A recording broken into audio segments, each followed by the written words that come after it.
wish ko sa team sana before mag-division, maayos na. And yung mga napag-usapan natin, sana unti-unti mag-improve.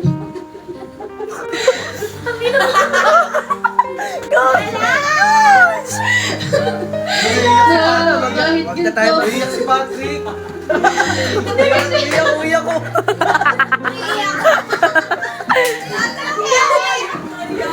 iniisip ko kasi every night, before ako matulog, sabi ko, Team,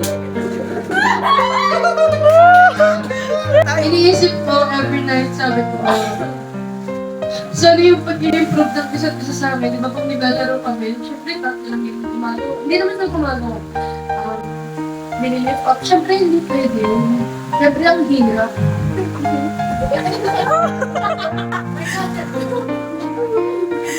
Sana before mag-division yun, one time nagsimba ako, pinag-stay ko si Marvel.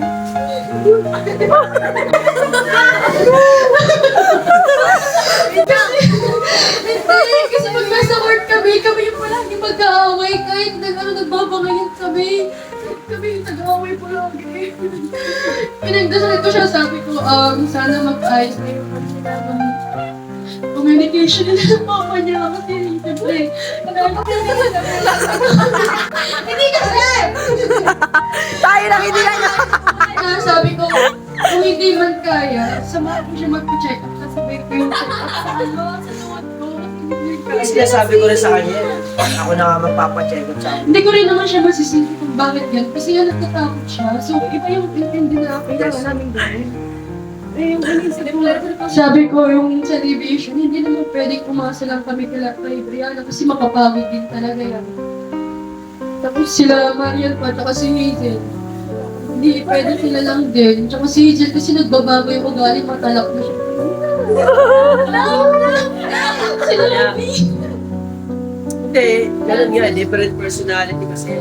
Different personality, pero Kailangan talaga. yung consideration na hinihingi ko, hindi naman hinihingi ko, pero yun yung hinihiling ko. Kasi ginagawa naman namin, hindi naman namin kasi yung iba kung bakit ganun. Pero syempre, di ba, dahil tayo sa sacrifice, sana maano rin yung mga sabi namin.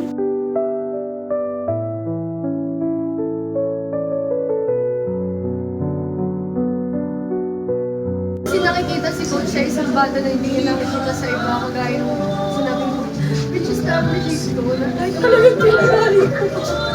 May grabe ito. Na-insecure nga ako yung sinabi mo yung sabi mo nung, sa balik mo na. Sabi mo, tingnan mo siya na. Ang natural ng pagiging leader ko siya.